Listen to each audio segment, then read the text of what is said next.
आज या ठिकाणी Republican Party of India, democratic socialist आणि राष्ट्रीय नगरपंचायत कामगार संघटना यांच्या संयुक्त विद्यमाने एक दिवसीय लाक्षणिक धरणे याचं आयोजन केले गेलेलं आहे। कामगार नेते कैलासभाई पगारे या ठिकाणी आलेले आहेत। तसेच रिपब्लिकन पार्टी ऑफ इंडियाचे राष्ट्रीय अध्यक्ष प्रेमरत्न चौकेकर जे आलेले आहेत। Republican Party of India, democratic सोशलिस्टचे मुंबईचे सगळे पदाधिकारी देखील या ठिकाणी उपस्थित आहेत। तर चला मग आपण जाणून घेऊया की यांचं नेमकं काय म्हणणं आहे आणि ही सगळी मंडळी या ठिकाणी कशासाठी आलेली आहेत। तर समाजकट्टा यूट्यूब चॅनलमध्ये मी राजेंद्र झेंडे या ठिकाणी आलेल्या सर्व आंदोलनकर्त्यांचे आपण मनोगत जाणून घेणार आहोत। सर्वप्रथम आपण कामगार नेते आणि Republican Party of India, democratic socialist या पक्षाचे राष्ट्रीय सचिव या ठिकाणी कैलासभाई पगारे आहेत। तर आपण पहिल्यांदा त्यांचं काय मत आहे हे समजून घेऊया। तर आहेत या ठिकाणी कामगार नेते कैलासभाई पगारे आपल्यासोबत आहेत। तर कैलासभाई पगारे, नेमकं आपलं काय मत आहे आणि आपण कोणत्या मागण्या घेऊन या ठिकाणी बसलेले आहोत? आज आम्ही या आझाद मैदानावर इथं आम्ही कामगारांच्या मागण्या घेऊन बसलेलो आहोत। हे जे कामगार आहेत 2015 साली शासनाने आदेश काढला, एक आदेश पारित केला आणि तो आदेश पारित केल्यानंतर संपूर्ण महाराष्ट्रभरातील जे तालुक्याचे ठिकाणं आहेत किंवा मोठ्या ग्रामपंचायती आहेत त्यांचं रूपांतर एका रात्रीतून, एका दिवसातून त्यांचं रूपांतर नगरपंचायतीमध्ये झालं।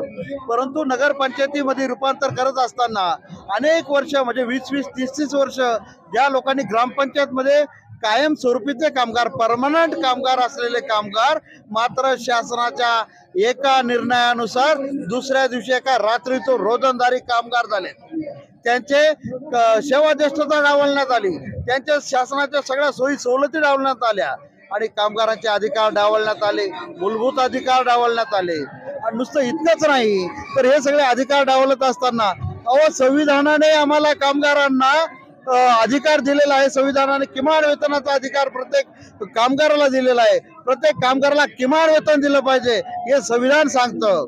आणि तरी सुद्धा इथल्या महाराष्ट्रातल्या तमाम नगरपंचायतींनी किमान वेतन देण्याचं सुद्धा यांना टाळलं। इतकं मोठं पाप यांनी केलं का किमान वेतन सुद्धा कामगारांना दिलं नाही।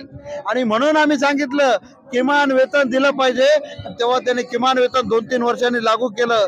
परंतु आता आमची ही मागणी आहे, किमान वेतन यांनी दिलं पाहिजे आणि नुसतं दिलंच नाही पाहिजे तर किमान वेतन कायदा 1948च्या कलम 3(2)(1) नुसार इथं किमान वेतनाच्या 10 पट रक्कम जर किमान वेतन दिलं नाही तर 2 वर्षाची संबंधित नगरपंचायतचे प्रशासकीय अधिकारी आहेत त्यांच्यावर 2 वर्षाची सक्त मजुरीची शिक्षा देण्याचा अधिकार त्या कायद्यात आहे। 10 पट रक्कम वसूल करण्याचा अधिकार आहे। आमचं एकच म्हणणं आहे त्यांच्याकडून 10 पट रक्कम वसूल करण्यात यावी।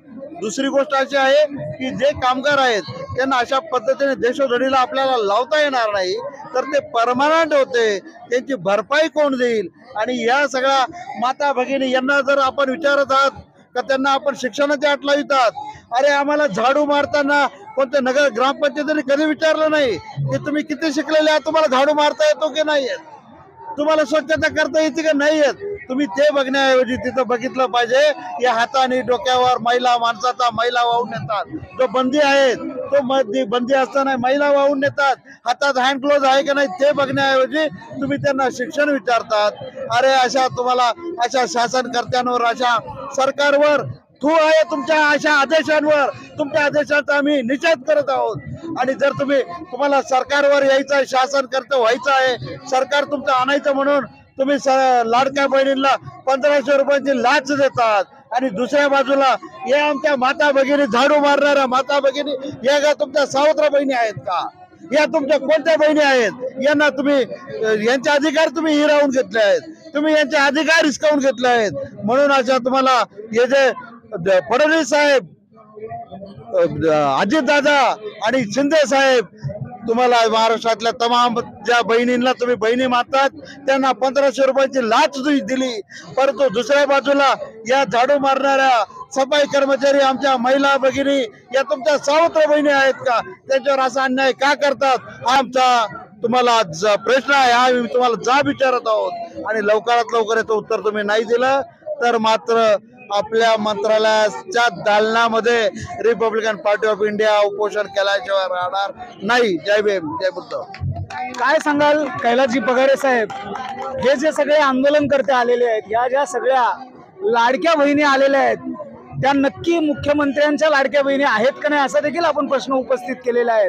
तर या महाराष्ट्राच्या कानाकोपऱ्यातून आलेल्या आहेत, तर कुठून कुठून आलेल्या आहेत नेमक्या, आणि आपली पुढची दिशा काय असेल? या नाशिक आहे, रायगड रत्नागिरी मधून लोक आलेले आहेत, या सगळीकडून लोक आलेत आणि यांचं एकच मागणं आहे की जे आता आमच्याशी दुजाभाव करू नका.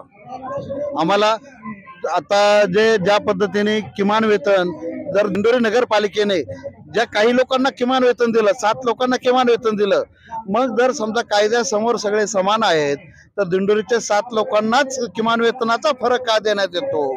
त्या दिंडोरीच्या इतर लोकांना दिला जात नाही. महाराष्ट्रातल्याही काही नगरपंचायतीवाले देत नाहीत. मग दिंडोरी नगरपंचायत जर देऊ शकत आहे तर महाराष्ट्रातल्या नगरपंचायती का देऊ शकत नाही? आणि जर समजा आपण नगरपंचायतीच्या लोकांना विचारलं, प्रशासनाला जर विचारलं आम्हाला का देत नाही, तर ते प्रश्न ते सांगतात नाही आम्हाला वरिष्ठांचं मार्गदर्शन हवं आहे, नगर परिषद डायरेक्टर ऑफिसचं आम्हाला मार्गदर्शन हवं आहे, नगर विकास मंत्र्यांचं डायरेक्शन हवं आहे, आणि इकडे आल्यानंतर हे म्हणतात तुम्ही इकडे का आले. अशा पद्धतीने मात्र कामगारांचा आतापर्यंत फुटबॉल केलेला आहे. नगरपंचायत प्रशासन आणि नगर विकास मंत्री यांच्यामध्ये यांचा फुटबॉल झालेला आहे. तर आम्हाला वाटतं अशा पद्धतीने यांनी फुटबॉल करू नये. सरांचं म्हणणं असं आहे की आतापर्यंत ज्या काही दिंडोरी नगरपालिका आहे त्या नगरपालिकेने जर का तिथल्या कामगारांना ह्या मागण्या मान्य करून जर का काही सवलती दिलेल्या आहेत तर त्याच मागण्या इतर नगरपंचायतीमध्ये का दिल्या जात नाहीत हे त्यांचं म्हणणं आहे. तर या ठिकाणी Republican Party of India democratic socialist या पक्षाचे राष्ट्रीय अध्यक्ष प्रेमरत्न चौकेकर साहेब हे देखील उपस्थित आहेत. तर आपण जाणून घेऊयात की प्रेमरत्न चौकेकर साहेब, आज आपला पक्ष पूर्ण ताकदीनिशी या कामगारांच्या पाठीमागे उभा राहिलेला आहे, तर नेमकी आपल्या पक्षाची भूमिका काय आहे आणि आपण या आंदोलनाला टोक म्हणून कितपत आणि कोणत्या पद्धतीने आपण न्याय देण्याचा प्रयत्न करणार आहात? जय भीम सर्वांना. हे आंदोलन कामगारांसाठी आहे. मुळात ते उपस्थित झालं होतं त्याचं कारण असं आहे की जेव्हा ग्रामपंचायतीचं रूपांतर नगरपंचायतमध्ये झालं, लोकसंख्या वाढली आणि त्यामुळे जे नगरपंचायत रूपांतर झालं, त्या नगरपंचायतीमध्ये रूपांतर होत असताना ग्रामपंचायतीमध्ये जे काही कामगार परमनंट होते त्या परमनंट कामगारांना स्थायी म्हणजे अस्थायी करण्यात आलं, टेम्पररी करण्यात आलं. हा मुळात एक प्रचंड असा अन्याय आहे. हा कुठल्याही नियमात न बसणारा असा अन्याय आहे, कुठल्याच नियमात बसू शकत नाही.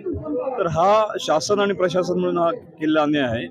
दुसरी गोष्ट अशी की ज्या अर्थी त्यांना परमनंट करून टेम्पररी केलं याचा अर्थ असा आहे की त्यांचं जे काही मिळणारे फायदे होते, पगार असेल किंवा वेतन असेल, बाकीचे PF वगैरे जे असेल त्यापासून त्यांना वंचित केलेलं आहे.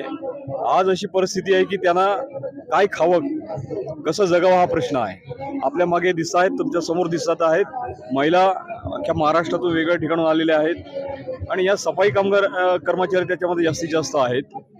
हाही अँगल त्याच्यामध्ये की सफाई कामगार हा बहुतांश शेड्यूल कास्टमध्ये येतो आणि या शेड्यूल कास्ट लोकांना फारसं काही या देशामध्ये कुठल्याच बाबतीमध्ये त्यांच्या अधिकारांना महत्त्व दिलं जात नाही. हाही मुद्दा इथे महत्त्वाचा आहे की केवळ सफाई कामगार आहेत आणि तुम्हाला माहिती आहे सफाई कामगारांची आज अवस्था काय आहे. अतिशय या देशामध्ये आज सुद्धा महिला डोक्यावरून घेऊन जाण्याची वाहण्याची पद्धत इथे आहे. जगामध्ये सगळ्याच कडून ती नष्ट झालेली पद्धत इथे आजही पारंपरिक पद्धतीने केलं जातं.